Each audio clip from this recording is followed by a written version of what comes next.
मैं हूं जावेद चौधरी और अपना पसंदीदा शो देखने के लिए हमारा YouTube चैनल देखिए और बर वक्त मालूमात के लिए बेल आइकन प्रेस कीजिए।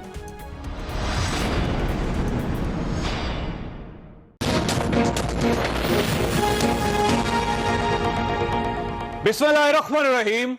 लाखों करोड़ों दरूद नबी अकरम सल्लल्लाहु अलैहि वसल्लम पर और उनकी आल पर। कल का दिन पाकिस्तान में कश्मीर डे था। पूरी कौम ने कश्मीरियों के साथ यकजहती का इजहार किया था। लेकिन आज का दिन यूं महसूस होता है नैब का दिन है। आज नैब ने 4 अहम फैसले किए।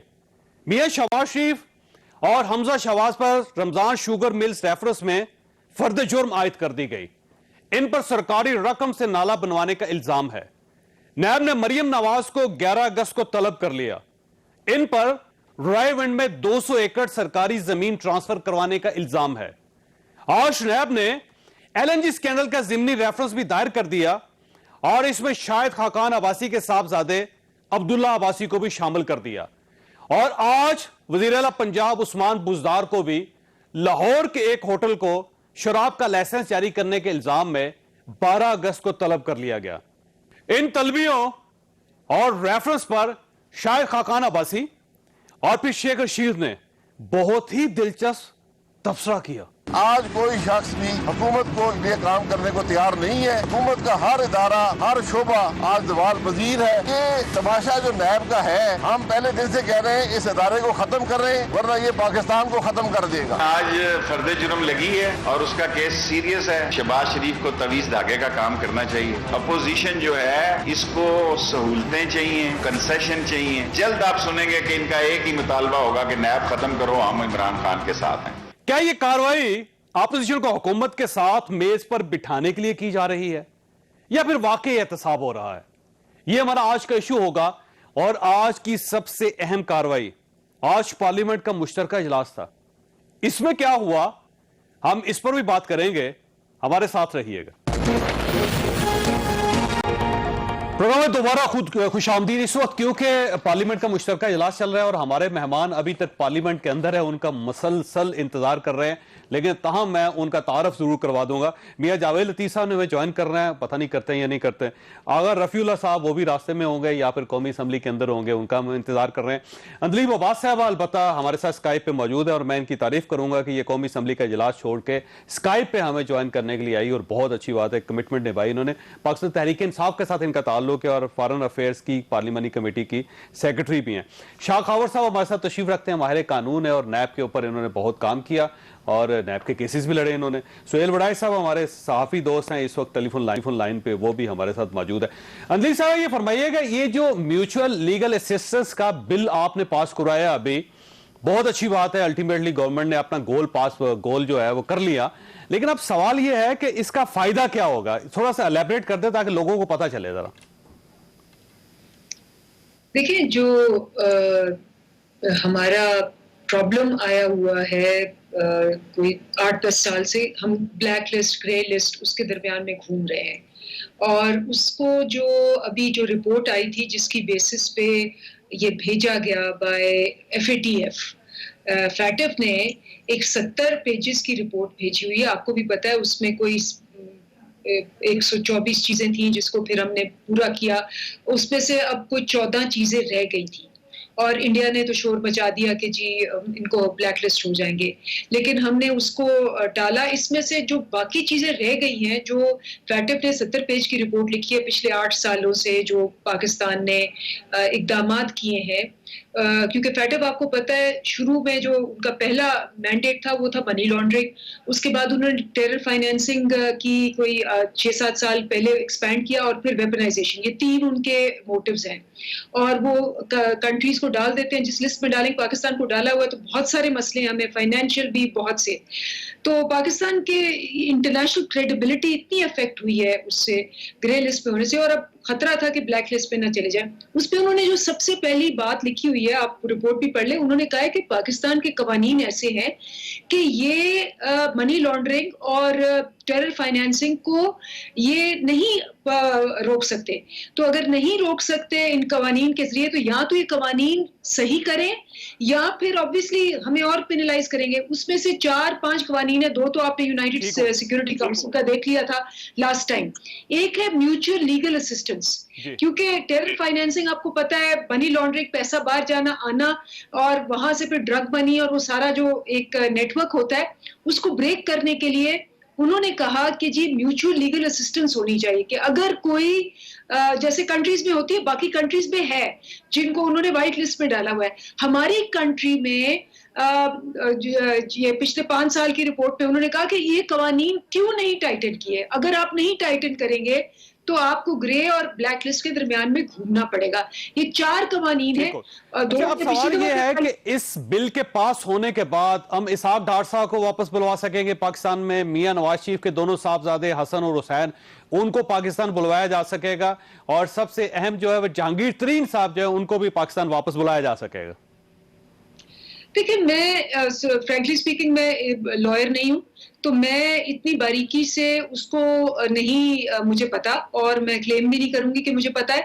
बट ये है कि नॉट ओनली लोगों को, बल्कि जो बहुत सारी चीजें होती हैं जिसमें आपका पैसा भी होता है, जिसमें एसेट्स भी होते हैं, बहुत सारी चीजें वो कवर करता है, जो कि मोस्ट ममालिक में होता है।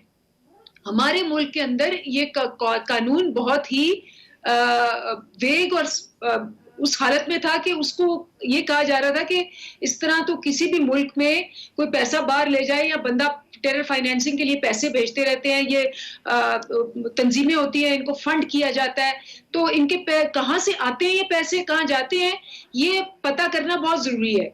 तो ओवरऑल कॉन्टेक्स्ट इसका ये है, डिटेल्स के किसको कोई इसमें आएगा या नहीं आएगा, मैं उस सवाल ये भी है कि एक इंफॉर्मेशन थी कि शहजाद अकबर साहब नहीं चाहते थे कि जो अपोजिशन तरामीम करना चाह रही है इस बिल के अंदर उनको एक्सेप्ट किया जाए, लेकिन फिर आपकी पार्टी के कुछ और लोग हैं, वजीर कानून है, वो भी उन्होंने जो अपोजिशन की तरामीम थी उसको एक्सेप्ट कर लिया। तो अब जब अपोजिशन की सारी तरामीम इसका हिस्सा बन गई है, तो क्या अपोजिशन जो है उसको अब नुकसान होगा इस बिल का, या फिर न्यूट्रलाइज कर लिया गया इस बिल को? नहीं, मेरा ख्याल है जो तरामीम थी, मोहसिन नवाज रांझा साहब ने कुछ तरामीम की थी, उन्होंने विड्रॉ कर ली थी, और कुछ जो तरामीम थी जो कि हमने भी की हुई थी अकॉर्डिंग टू फैटव, और कुछ जो रीजनेबल थी वो भी इंक्लूड की गई है। जी बिल्कुल सही, अच्छी बात। शाह खबर साहब आप फरमाइएगा। सर ये आपने पढ़ा है वैसे बिल, ये कोई देखा हो कुछ? क्योंकि अभी तक वैसे आया नहीं सामने। मैंने इसके थोड़े बहुत खदोखाल देखे, लेकिन मैंने उसका टेक्स्ट अभी तक नहीं पढ़ा। ठीक है, लेकिन ये गवर्नमेंट ने बहुत जोर लगाया और अपोजिशन को अल्टीमेटली इन्होंने मनवा लिया, और उसके बाद स्पीकर साहब ने बड़ा मेन किरदार अदा किया। मैं कुछ चीजें आपको बताता जाता हूं, क्योंकि अपोजिशन नहीं मान रही थी। सबका ख्याल ये था कि अगर हम बरतानिया से लोगों को मंगवाएंगे, मसलन मियां नवाज शरीफ साहब के बेटे होंगे या जहांगीर तरीन साहब को होंगे, तो वो भी हमसे लोग मांगेंगे। कुछ ऐसे लोग हैं जो हमारी जेलों के अंदर हैं, जो हम नहीं देना चाहते। तो जब ये म्यूचुअल असिस्टेंस होगी, लीगल असिस्टेंस होगी, तो फिर दो तरफा होगी। तो अपोजिशन चाह रही थी कि इस तरह ना हो, लेकिन गवर्नमेंट ने बिल आखिर कुछ ना कुछ दे के, कुछ ना कुछ लेके ये पास करवा दी। देखिए, बात यह है कि अगर तो ये मनी लॉन्ड्रिंग के हवाले से अगर ये लेजिस्लेशन की गई है या कोई इंटरनेशनल ऑब्लिगेशंस थी हम पे, तो वो ठीक है, हमारी पार्लियामेंट उसको लेजिस्लेट कर सकती है। लेकिन अब देखना ये है कि एक से पहले भी जो म्यूचुअल लीगल असिस्टेंस की प्रोविजंस हैं, वो बहुत सारे हमारे जो इस वक्त भी राइज कवानीन उनमें मौजूद है। मसलन हमारा जो नैब का लॉ है, नेशनल अकाउंटेबिलिटी ऑर्डिनेंस 1999, उसमें म्यूचुअल लीगल असिस्टेंस का पूरा एक चैप्टर मौजूद है, और उसमें नैब की जो है बहुत सारे ममालिक में वो म्यूचुअल लीगल असिस्टेंस की वो जो प्रोविज़न है उसको इन्वोक करते भी रहते हैं। लेकिन इसमें बुनियादी सवाल ये है कि क्या हम अगर एक लेजिस्लेशन कर लेते हैं, कानून साजी अपने मुल्क में कर लेते हैं, तो जब तक आपके बायलैटरल एग्रीमेंट दूसरे ममालिक के साथ नहीं होंगे, मसलन अगर आपने मुलजुमों की जो तहवील या उनको वापस लेने का मुआहदा करना है, तो उसके लिए तो आपको एक्सट्रेडिशन ट्रीटी करनी पड़ती है। ठीक है, तो आपकी जिस ममालिक के साथ एक्सट्रेडिशन ट्रीटी होगी तो वो फिर बायलैटरल होगी। ये पहले जो व्हाइट कॉलर क्राइम क्राइम थे ना उसके लिए नहीं थी। जी। दूसरे मसले को फर्ज को बंदा कत्ल करके चला जाए तो आप उसको बुलवा सकते हैं बड़ा कर, लेकिन ये फर्स्ट टाइम ऐसा हुआ है कि आप व्हाइट कॉलर क्राइम जो है उसको भी शामिल कर लिया गया। अब को अगर आदमी मनी लॉन्ड्रिंग भी करेगा या अपनी बाहर की किसी कंपनी में पैसे डालेगा वहां से मंगवाएगा उसको भी गिरफ्तार किया जा सकता है। गुजारिश करता हूं कि हमने ये देखा है कि अगर किसी मुल्क के साथ हमारी अगर मुलजिमों के तबादले की ट्रीटी या मुआहिदा नहीं भी है तो उसमें हम कुछ ऐसे केसेस थे जो कि इंटरपोल के जरिए आप अपने मुलजिमों के वापस बुला सकते थे, लेकिन उसका भी एक भरपूर एक प्रोसेस है बड़ा लंबा चौड़ा। तो मैं ये कहता हूं कि ठीक है, ये खुशाइंद बात है कि एक लॉ पाकिस्तान में पास हो गया जो कि हमारी जो है वो कुछ ऐसी ऑब्लिगेशंस भी थी जिसको हमने डिस्चार्ज करना था वो कर लिया। लेकिन अभी भी मैं ये कहूँगा कि आप किसी भी मुलजिम को अगर किसी दूसरे मुल्क से वापस लाना चाहते हैं तो सिर्फ इस बुनियाद पर कि आपके मुल्क का एक कानून ये प्रोवाइड करता है, जब तक आपकी दूसरे मुल्क के साथ मुआहिदा नहीं होगा तो मैं समझता हूं कि ये इतना इफेक्टिव नहीं होगा। बिल्कुल सर। सुहेल बड़ाई साहब फरमाइए सर, ये एक तो नैब का इशू है वो आपके सामने है, आज भी 4 नए रेफरेंसेस आ गए हैं, आज बहुत बड़ा बल्कि हैपनिंग्स का डे था आज कि मरियम नवाज साहबा जो है 11 अगस्त को उनको तलब कर लिया गया है, 200 एकड़ जमीन का कोई इशू है। उसके बाद जो उस्मान बुजदार साहब के ऊपर बड़ा ही दिलचस्प किस्म का इल्जाम लगाया कि उन्होंने शराब का लाइसेंस जारी कर दिया। अब ये दो चीजें, यहाँ तो ये बैलेंसिंग एक्ट है या फिर ये वाकई कोई एहतसाब है, तीसरा ये जो बिल आज पास हुआ है तो उससे नैब मजीद स्ट्रांग हो जाएगा, या आपका ख्याल ये है कि नैब से अख्तियारात निकल के तो किसी नए अदारा हमें बनाना पड़ेगा जिसके पास जाएंगे? ये देखिए, जो MLA है पनामा केस में भी इसको यूटिलाइज किया गया था और बहुत सारे मुल्कों से जो हमने इंफॉर्मेशन ली थी वो इसी म्यूचुअल लीगल असिस्टेंस की बुनियाद पर ली थी, खासकर सऊदीया से, दुबई से, लंदन से भी जो इंफॉर्मेशन दी थी। वो इसाक डार साहब ने किया था, उसको स्टार्ट किया था इसको। जी जी। अच्छा, लेकिन ये जो आप कह रहे हैं आज हैपनिंग का डे है, दरअसल ये जो 6 महीने हैं ये हैपनिंग के हैं, अगले के अंदर या तो गवर्नमेंट बिल्कुल करेक्ट हो जाएगी और इसकी गवर्नेंस बेहतर हो जाएगी, या फिर इसके अंदर करेक्शंस होंगी। जैसे आप ये देखें कि गुजदार साहब का मामला, बज़ाहिर इमरान खान साहब ये कह रहे हैं कि जी कोई चेंज नहीं करनी हमने, लेकिन मुझे लगता है कि अल्टीमेटली चेंज करनी पड़ेगी, क्योंकि गवर्नेंस उस वक्त तक ठीक नहीं होगी जब तक ये चेंज आएगी नहीं। और ये उस तरफ लॉजिकल सीक्वेंस पड़ता हुआ लगता है, क्योंकि आप ये देखें कि जो परवेज लाई साहब के खिलाफ केसेस हैं, मुनस के खिलाफ केसेस, आज फिर बुजदार साहब के खिलाफ केस आ गया है, तो इससे जाहिर है सियासी दर्जा हरारत तो बढ़ेगा, और कुछ भी ना हो तो दर्जा हरारत बढ़ेगा और जो तब्दीलियां हैं उनकी राह हमवार होगी। ये तब्दीलियां कब होंगी, जाहिर है ये तो इमरान खान साहब ने पंजाब में तब्दीली लानी है, वो कब लाते हैं, लेकिन बुनियादी तौर पर ये मामला उधर ही जाता लगता है। लेकिन अब इशू ये है कि चौधरी परवेज अलाई साहब जो है वो खुद उम्मीदवार है उसमें वजीर आला बनने के, तो पाकिस्तान मुस्लिम लीग नून की तरफ से एक सबज झंडी लहराई जा रही है कि अगर चौधरी परवेज अलाई साहब आ जाएं तो रेजिस्ट नहीं किया जाएगा पाकिस्तान मुस्लिम लीग नून की तरफ से। तो ये फरमाइए, चौधरी परवेज अलाई साहब के कितने % चांसेस है, और अगर वो आ जाते हैं तो क्या इमरान खान उनको एक्सेप्ट करेंगे, और क्या उससे इमरान खान साहब का अपना जो एलानिया है वो कमजोर तो नहीं होगा इससे? मेरा ख्याल है कि इसमें रुकावट इमरान खान साहब ही हैं। अदरवाइज मेरा ख्याल है कि चौधरी परवेज अलाई का तजर्बा भी था, वो इसके लिए मौजू भी थी, लेकिन इमरान खान साहब समझते हैं कि PTI का मैंडेट है और PTI का ही आदमी होना चाहिए। उन्होंने तो आपके सामने है कि मुनस इलाही साहब को उन्होंने फेडरल मिनिस्टर नहीं बनाया, और काफ लीग ने भी बिल आकर के कह दिया कि अगर आपने उनको नहीं बनाना तो हम भी कोई और नाम दे देंगे। तो इससे तो वो डेडलॉक नजर आता है। इसी तरह चौधरी परवेज अलाई के नाम पे भी डेडलॉक होगा, लेकिन जाहिर है इसका कोई ना कोई रास्ता, तीसरा रास्ता निकलेगा कि कोई PTI का ऐसा काबिल कबूल नाम जो काफ लीग को भी काबिल कबूल हो, उस पर इत्तेफाक होगा। अच्छा, अब ये फरमाइएगा सर, ये जो चीफ मिनिस्टर साहब के ऊपर इल्जाम लगाया जो नैब इन्वेस्टिगेट कर रहा है और वो है शराब का लाइसेंस देना, तो आप ये समझे वाकई ही इतना बड़ा इशू है कि CM को बुलवा लिया जाए, या ये बहुत ही मैं समझता छोटा इल्जाम लगाया गया CM के ऊपर और उस पर तलब कर लिया गया, और क्या ये नैब का मैंडेट है कि वो इस किस्म की इन्वेस्टिगेशन कर सकता है? ये तो सवाल खैर सुप्रीम कोर्ट में भी उठाया जा रहा है, हाई कोर्ट में भी उठाया जा रहा है कि नैब किस तरह के नोटिस दे रही है, लेकिन जब सारे सियासी केसेस नैब ही देख रही है तो फिर जाहिर है उनको कोई न्यूट्रलाइज करने के लिए, जहां परवेज अलाई के खिलाफ, मुनस साहब के खिलाफ मरियम साहबा के खिलाफ, तो फिर बुजदार साहब के खिलाफ भी नैब भी एक्शन लेगा। तो इस हवाले से तो कोई, मुझे नहीं लगता कि कोई एतराज। लेकिन ऐसा कि ऐसा तो नहीं है कोई केस ही नजर आ रहा था तो कहा ये शराब का केस ही डाल दें इनके ऊपर। मेरा ख्याल है कि ये शराब का केस तो उन्हें बदनाम करने के लिए ज्यादा बनाया गया है, शायद केस इतना सीरियस ना हो, लेकिन इससे बदनामी का नहीं, जाहिर है ये तो ये जो लाइसेंस है ये एक्साइज डिपार्टमेंट ने दिया है, इसमें सीएम का तो कोई इशू नहीं है मेरा ख्याल है, लेकिन वो कहा जा रहा है कि सीएम ने इन्फ्लुएंस किया था एक्साइज डिपार्टमेंट को। जी हाँ, देखिए ये सारे केसेस जो है ना, अगर इनकी आप डिटेल में जाएं तो ये बड़े मज़े खेज है। चाहे वो शकील उर रहमान का केस हो, मियां नवाज शरीफ के कई केसेस भी बड़े मज़े खेज हैं, और भी जो ख्वाजा साद रफीक पे आप जो सुप्रीम कोर्ट ने उसके ऊपर ऑब्जर्वेशन दी और फैसला दिया है, उसको पढ़ के तो लगता है कि उनके खिलाफ भी केस ठीक नहीं था। ये सारी वो बातें हैं जिनको जाहिर है अल्टीमेटली कोई शक्ल इनकी नई कानून साजी की शक्ल में आएगी या नैब के अंदर तरामीम होगी, ऐसे तो ये चल नहीं सकता।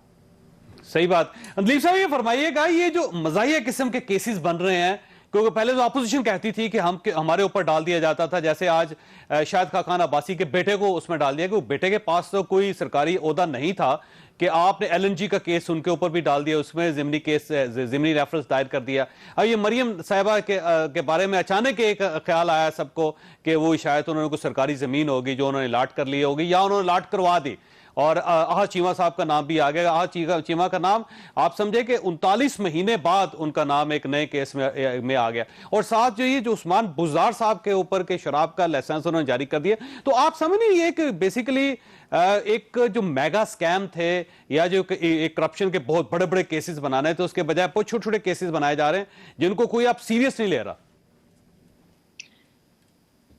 देखिए, मैं तो यही कहूंगी कि असल में जो नैब के अंदर नैब को स्ट्रेंथन करने के लिए प्रोसेस था वो 10 साल से तो नहीं हुआ और पिछले 2 साल में तनाज़े का शिकार है। तो नैब की कैपेसिटी बढ़ाने के लिए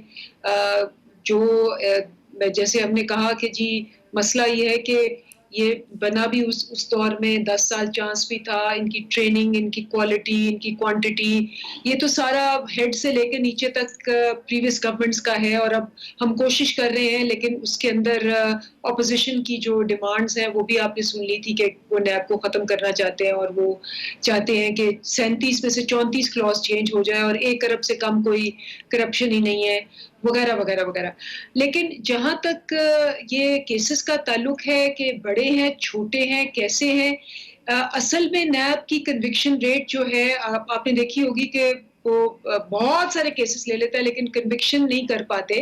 तो प्रोसिक्यूशन के अंदर कैपेसिटी बिल्डिंग की बिल्कुल ज़रूरत है, नैब के अंदर तरामीम की बिल्कुल ज़रूरत है, नैब के अंदर क्वालिटी ऑफ जिसको कहते हैं लीगल क्वालिटी, इन्वेस्टिगेटिव क्वालिटी, इन सब को ऑब्वियसली एक इदारा बिल्कुल जंग उसको 10 साल आप लगाएं, आप अपनी मर्जी से सब कुछ उन्होंने अपने बंदे लगाए हुए ऊपर से लेकर नीचे तक, लेकिन उसके बाद उस इदारे को आप कुछ भी ना करें, हर इदारे को हर साल आपने बेहतर करना होता है। ये सारी दुनिया का असूल है कि जी आप उस पर तरामीम करते हैं, उसकी पॉलिसीज चेंज करते हैं, उसके बंदों को आप इस समय सुकम है इनके, क्योंकि आपको कल अगर सुप्रीम कोर्ट ऑफ पाकिस्तान की हेयरिंग आपने सुनी हो तो वहां पे बड़ी दिलचस्प सूरत हाल थी। वो जो मंगी साहब हैं, देखिए कितने बड़े ऑफिसर हैं वो नैब के, और उनसे सुप्रीम कोर्ट में पूछा गया, जज साहब ने पूछा कि ये बताएं कि आपकी क्वालिफिकेशन क्या है, कभी आपने एहतसाब किया है, इन्वेस्टिगेशन किया है, या आप ये जो मुकदमे बनाए जा रहे हैं जो क्रिमिनल केसेस हैं आपको पता हो इसके बारे में, कोई कवानीन पढ़े हो। तो मंगी साहब का कहना था मैंने पढ़ा, उन्होंने कहा बल्कि मैं इंजीनियर हूं। तो उनकी क्वालिफिकेशन उसमें एक सवालिया निशान कोर्ट ने लगा दिया, और उन्होंने कहा ये भर्तियां कैसे हो रही हैं नैब के अंदर। यानी एक तरफ तो नैब की जो भर्तियां हैं उसको क्वेश्चन कर रही है सुप्रीम कोर्ट ऑफ पाकिस्तान, और दूसरी तरफ नैब क्या कर रही है, नैब एक वजीर आला पे शराब का लाइसेंस का केस बना रही है। तो अब आप खुद अंदाजा लगाइए कि एक तरफ सवालिया निशान और दूसरी तरफ जो इश्यूज क्रिएट किए जा रहे हैं उससे तो लोगों की हंसी निकल रही। जावेद साहब, मेरा ख्याल है ये बात उनकी लेट से, अगर जैसे आपने कहा कि 10 साल एक डिकेड होता है और आपने उसके अंदर, और ये अब नहीं, आपको याद होगा जब कमरुज़्ज़मान चौधरी साहब थे, तकरीबन हर कोर्ट हियरिंग पे ये रिमार्क्स आते थे कि जी आप क्या कर रहे हैं, आपने ये केसेस 10 साल क्यों इस पे चार्ज डालना है, आपने क्यों नहीं इसको इसकी क्वॉश क्यों कर दिया, इसकी आपने इसको फॉलो क्यों नहीं किया, इसने हायर कोर्ट में अपील क्यों नहीं की।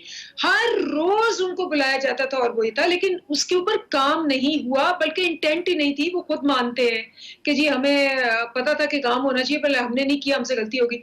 अब हम 2 साल से कोशिश कर रहे हैं कि जी इस इदारे में तरामीम कराने की, लेकिन वो जो तरामीम करना चाहते हैं वो तरामीम है जिससे ये इदारा मतलब आप इस might as well just forget about it ना, भूल जाएं फिर आपने आपको। अगर आपने कहना है कि जी आप ये सारे जो कवानीन है 1997 तक ले जाएं, आप अगर कन्विक्शन भी आपकी होगी, आप जेल में हैं लेकिन आप असेंबली में जरूर आए, और ये कि पिछले 5 साल से पहले सारे केसेस माफ कर दें, ये इस किस्म की चीजें तो जिसको कहते हैं ना license to loot and plunder है।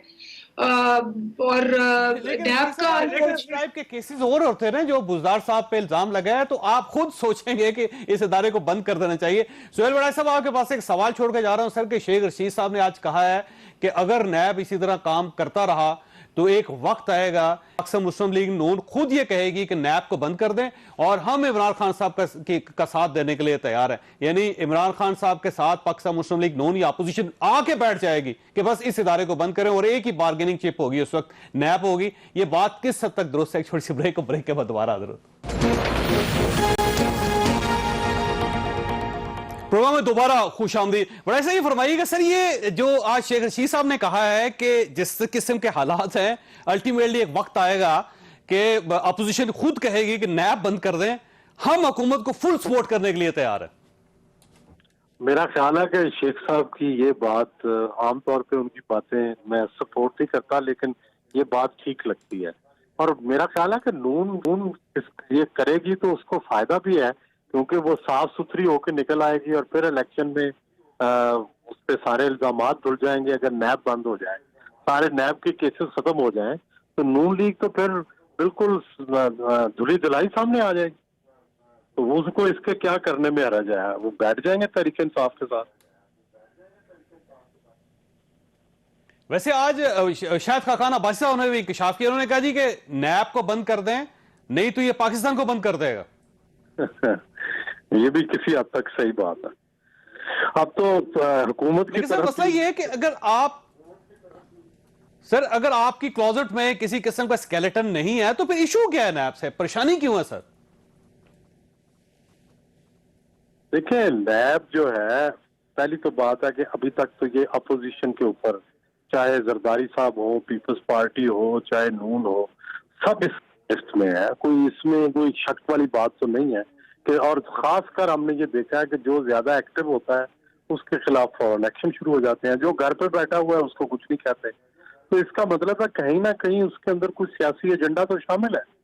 सिर्फ अगर इतनी बात हो तो फिर तो सबके खिलाफ या तो होते ना, और जिन लोगों के खिलाफ केसेस हैं सब एक्टिव होते हैं। एक्टिव ही तब होते हैं, केस पड़े रहते हैं कई साल, अचानक पता चलता है कि वो फलां बंदा एक्टिव हुआ, उसके खिलाफ नैब भी एक्टिव हो गई। अब अगर गवर्नमेंट के खिलाफ भी एक्टिव होगा तो फिर आप देखेंगे कि सूरत हाल तब्दील हो जाएगी। गवर्नमेंट भी कहेगी कि फौरन अमेंडमेंट करें। पहले प्रिंसिपल सेक्रेटरी साहब और दूसरों के नाम आए थे, तो उसके बाद फौरन नैब में तरामीम का जिक्र भी शुरू हो गया था। तो ये जो बुजदार साहब के खिलाफ केस बना है सर, आप जैसे अपोजिशन कहती थी कि ये बेसिकली न्याजी नैब गठजोड़ है, कि जो गवर्नमेंट कहती है वो फौरन केस एक्टिव हो जाता है नैब की तरफ से, लेकिन ये जो बुजदार साहब के खिलाफ केस बना है, आपका ख्याल है ये इसके पीछे भी गवर्नमेंट होगी या ये खुद ब खुद बन गया? मेरा ये ख्याल है कि मुख्तलिफ फैक्टर्स काम करते हैं। जहां बहुत सारे फैक्टर्स गवर्नमेंट के नैब पर असरअंदाज होते हैं, दूसरे अपोजिशन के और हैं जिनके खिलाफ, फर्ज करें पंजाब के ही अंदर 2 बंदे जो बेचारे थोड़े बहुत कैंडिडेट थे या उनके बारे में शक था कि ये चीफ मिनिस्टर बन सकते हैं, दोनों बेचारे जेल काट आए, अब्दुल अलीम खान भी और सफ्तान खान का तो पता चला कि उनका। एक और चीज है ये, क्योंकि जब ये खबर आई ना, जब ये खबर आई थी वड़ाई साहब के उस्मान बुजदार साहब के खिलाफ ये तहकीकात हो रही हैं, 12 अगस्त को जवाब देंगे, तो उसके बाद जो एक रिएक्शन था बहुत से लोगों का वो ये था कि बुजदार साहब ने क्योंकि पिछले 2.5 साल में इसके अलावा कोई काम नहीं किया, सिर्फ एक लाइसेंस ही जारी किया है, तो वही उनके गले पड़ गए, और अगर उन्होंने कोई और काम किया होता तो शायद उनके खिलाफ वो केस बन जाता। देखिए, ये तो नहीं पता उन्होंने क्या क्या किया है, लेकिन ये आपको पता है कि हमारे यहाँ कोई 2 साल अगर प्राइम मिनिस्टर रहता है ना, तो 2.5 साल जेल काटता है। तो इसी तरह जो 2 साल बुज़दार साहब ने प्राइम मिनिस्ट्री काटी है और प्राइम मिनिस्ट्री निभाई है, तो जो जो उन्होंने काम किए हैं, पाकिस्तान की रवायत तो ये है, मंजूर भट्टू को देख लें, शहबाज शरीफ को देख लें, सारे जेल गए हैं, और वो जितनी उनकी चीफ मिनिस्ट्री नहीं होती उससे ज्यादा जेल काटनी पड़ती है। तो ये भी बुज़दार साहब को सोच लेना चाहिए। अच्छा, ठीक हो गया। शाह खबर साहब ये फरमाइएगा सर, ये नैब के ऊपर बहुत ज्यादा एतराजात पहले अपोजिशन की तरफ से आ रहा था, अब जा रहे, मेरा ख्याल ये है कि ये जब उस्मान बुज़दार साहब तहकीकात जब इनके खिलाफ होगी तो अब गवर्नमेंट की तरफ से भी, स्पेशली पंजाब की तरफ से भी रिएक्शन आएगा कि ये कोई केस नहीं है जो नैब खोल रही है। ज़ाहिर नैब का मैंडेट नहीं है, मैंडेट के वो एक शराब का लाइसेंस अगर जारी किया गया, उस चीफ मिनिस्टर को बुला के उसके खिलाफ तहकीकात शुरू कर ली जाए। तो ये बेसिकली बैलेंसिंग एक्ट है, या फिर ये नैब गलत डायरेक्शन में जा रही है और उसका नुकसान अल्टीमेटली नैब को होगा? देखिए, मैं आपको शेर साहब बताऊं कि बदकिस्मती ये है कि नैब का जो एक इमेज है वो बड़ा टार्निश हो चुका है। अगर उस्मान बुज़दार साहब को इस केस में अगर उसकी तहकीकात की जा रही हैं कि अगर महकमा एक्साइज ने अगर कोई शराब का लाइसेंस दिया है और उसकी तहकीकात इन पे शुरू हो रही हैं, और अगर ये एक बैलेंसिंग एक्ट है, तो मैं समझता हूँ कि बहुत अफसोसनाक है। उसकी वजह यह है कि अगर आपने लोगों को इम्प्लिकेट करना है, और वो भी इस तरह के एलिगेशंस में, मतलब आप किसी के खिलाफ चले, माली बेज़ाब्तगी जो है वो मेरा ख्याल है इतनी ज़्यादा बदनामी का बायस आजकल नहीं है, क्योंकि आप जिस भी पॉलिटिशियन पे लगाते हैं तो उसके पास एक बड़ा जवाब मौजूद होता है, जवाब होता है कि ये मुझे पॉलिटिकल विक्टिमाइजेशन के नतीजे में ये किया जा रहा है। लेकिन इस तरह का एक मॉरल टर्पिट्यूड के ऊपर अगर उसकी नेचर का अगर किसी पे इल्ज़ाम लगता है और उसमें अगर कोई ऐसी हकीकत नहीं है, और वो भी अगर एज अ बैलेंसिंग एक्ट है, तो मैं समझता हूँ कि ये इदारे के लिए बहुत ज़्यादा बुरी बात है और इसकी मजम्मत करनी चाहिए।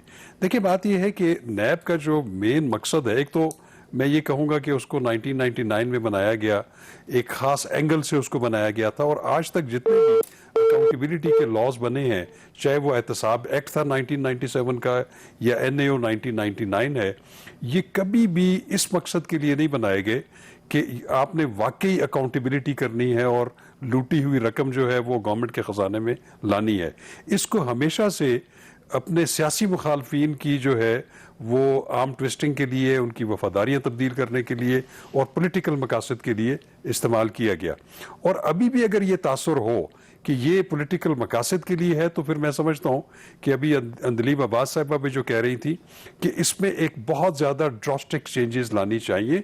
सबसे बुनियादी बात यह है कि कोई भी इदारा, चाहे वो नैब है या कोई नया कानून बनता है, वो एक ऐसा इदारा वजूद में आए जिसके ऊपर पूरे अवाम का, पूरी जुडिशरी का और हर एक का जो है वो यकीन हो कि ये वाकई ये गैर जानिबदार इदारा है और इन्होंने अक्रॉस द बोर्ड अकाउंटेबिलिटी करनी है। जब तक ये तासुर आप कामयाब करने में, कायम करने में कामयाब नहीं होंगे, तो मैं समझता हूँ कि अगर ये नैब कवानीन में तरमीम के लिए ना, आप देखें एक बिल गवर्नमेंट लेके आई, अपोजिशन ने उसको उड़ा के रख दिया और अपोजिशन उस पर 37-38 तरामीम ले आई, और वो तरामीम जो है वो प्राइम मिनिस्टर साहब ने रिजेक्ट कर दी, वज़ीर आज़म साहब ने। बल्कि इनके जो कमेटी थी उसमें लोग कंसिडर भी कर रहे थे कि इनके ऊपर बात हो सकती है, क्योंकि हर एक पैरा, हर एक शिक के ऊपर बहस हुई, और बहस होने के बाद कोई एक ऐसा स्टेज आई कि जिसमें एक म्यूचुअल फैसला हो सकता था दोनों तरफ से। लेकिन प्राइम मिनिस्टर साहब ने रिजेक्ट कर दिया था, और उसके बाद गवर्नमेंट की तरफ से, बल्कि प्राइम मिनिस्टर साहब की तरफ से यह हुआ था कि नहीं, एहतसाब पे कोई कंप्रोमाइज नहीं करेंगे, जो आपने तकरीरें सुनी थी। तो अब अगर एक पोजीशन अपोजिशन ने ले ली है और एक पोजीशन इस पे गवर्नमेंट ने ले ली है, यानी प्राइम मिनिस्टर ने ले ली है, तो अब दरमियान में से मामला कैसे ठीक किए जा सकते हैं? मेरा ख्याल है कि अभी भी दरमियानी रास्ता अख्तियार किया जा सकता है। हमने सुना है कि सेनेट की जो एक कमेटी है, स्टैंडिंग कमेटी, उन्होंने इसके ऊपर बड़ा काम किया हुआ है, और उस पर गवर्नमेंट और जो अपोजिशन की पार्टियां हैं या दूसरे पार्लियामेंट में जो पार्लिमानी पार्टियां मौजूद हैं, उनका किसी हद तक एक कंसेंसस डेवलप भी हुआ है जो बड़ा रैशनल किस्म का है। तो मैं समझता हूं कि कुछ फ्लेक्सिबिलिटी अपोजिशन को भी शो करनी चाहिए, कुछ गवर्नमेंट को भी करनी चाहिए, क्योंकि ये एक एहसास दोनों तरफ से है, न सिर्फ अपोजिशन और गवर्नमेंट, बल्कि आपने देखा है कि जुडिशरी ने भी, सुपीरियर जुडिशरी ने बहुत ज्यादा इस पे अपने बल्कि तहफ़्फ़ुज़ात का कल इज़हार की किया। जो हियरिंग है वो जी, तो of बड़ी course। खौफनाक है सर। तो इसलिए मैं समझता हूं कि इस पे इसमें नैब के अपने मुलाजमीन जो है जी, जी, जी। उनकी क्वालिफिकेशन और उनका कंटेंट और उनका जो बिल्कुल सही बात। अंदाजे बिल्कुल सही बयान बात। है या जो उनकी तहकीकात हैं या उनकी एजुकेशन, उसको क्वेश्चन कर दिया गया। देखिए, इसमें मैं इसलिए कहता हूं कि इसमें पूरी एक जो है ना, इसकी जिसको कहते हैं ना, एक ओवरहॉलिंग की जरूरत है नैब के कवानीन में, इसकी कंपोजिशन में, इसमें लोगों की क्या क्वालिफिकेशन होनी चाहिए, क्योंकि ये पाकिस्तान का सबसे बड़ा मेगा एंटी करप्शन इदारा है और इसकी जो हैयत है और उसमें जितने भी लोग जो भर्ती किए जाएंगे या अपॉइंट किए जाएंगे, और स्पेशली डायरेक्टर जनरल जो है वो किसी भी रीजन का, वो बड़ा इंपॉर्टेंट होता है।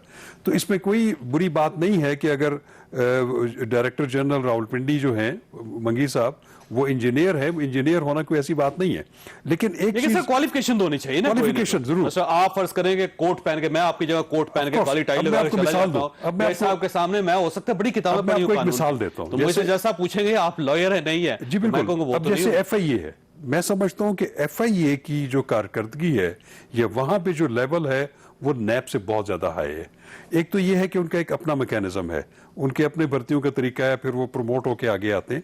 फिर दूसरी सबसे इंपॉर्टेंट बात यह है कि हमने देखा है कि जितने FIA के सूबाई डायरेक्टर्स या इंपॉर्टेंट डायरेक्टर्स हैं या अच्छे ओहदों पे हैं, वो नॉर्मली PSP ऑफिसर्स होते हैं, वो वहां से डेपुटेशन पे आए होते हैं, वो बड़े ट्रेंड होते हैं। अब आप इनका साइबर क्राइम विंग देख लें, आप इनका बैंकिंग क्राइम विंग देख लें, आप इनका कॉर्पोरेट क्राइम विंग देख लें, इनका जो है वो मनी लॉन्ड्रिंग का देख लें या आपकी ह्यूमन स्मगलिंग का, उसमें बड़े बड़े एक्सपर्ट्स लोग बैठे हुए हैं।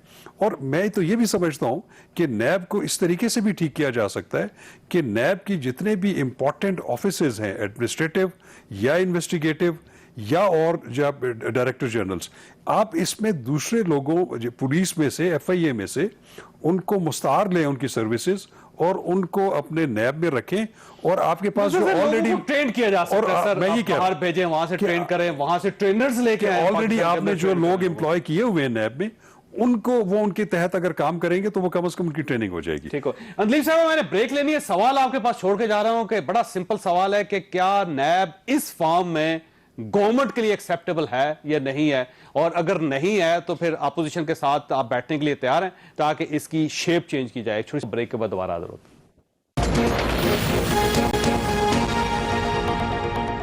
प्रोग्राम में दोबारा खुशामदीद। अंदलीब साहब, ये फरमाइएगा, ये नैब इस फॉर्म में, इस शक्ल में आपके लिए एक्सेप्टेबल है? नहीं, मैं तो पहले भी आपको ये बता चुकी हूँ कि हमारा जो एक एजेंडा है जो बहुत स्ट्रांग है, और हमारी ये बिलीफ है कि इस मुल्क को अगर तरक्की करना है तो इदारों को मजबूत करना है। और ये आपने देख लिया, आपने मेरे साथ भी और बहुत प्रोग्राम्स किए कि इंस्टीट्यूशनल डिस्ट्रक्शन हुई है, चाहे वो PTV है, चाहे वो PIA है, चाहे वो पाक स्टील है, चाहे वो नैब है, चाहे वो अपने मकासद या जो भी है, जो भी थे 10-10 साल 20-20 साल उन पे दो चीजें हुई। एक तो उन पे कोई किसी किस्म की इम्प्रूवमेंट्स नहीं हुई और मेरिट पे लोगों को नहीं लगाया गया, जिसकी वजह से वो इदारे जो हैं वो एक बर्डन बन गए हैं, वो एक बोझ बन गए हैं इकोनॉमी के ऊपर। वो परफॉर्म नहीं करते और उनमें पैसा लगाया जाता है टैक्स पेयर का। तो हमारा एक बहुत बड़ा एजेंडा रिफॉर्म्स का, इंस्टीट्यूशनल रिफॉर्म्स है, और अनफॉर्चुनेटली उसमें चूंकि हम चाहते हैं कि मुशावरत से जाएं, तो अगर 10 साल दोनों हुकूमतों ने नहीं किया तो उसकी वजह थी, उन्होंने उनको अपने लिए इस्तेमाल किया। PIA का आप एग्जाम्पल देख लें, आप पाक स्टील का एग्जाम्पल देख लें।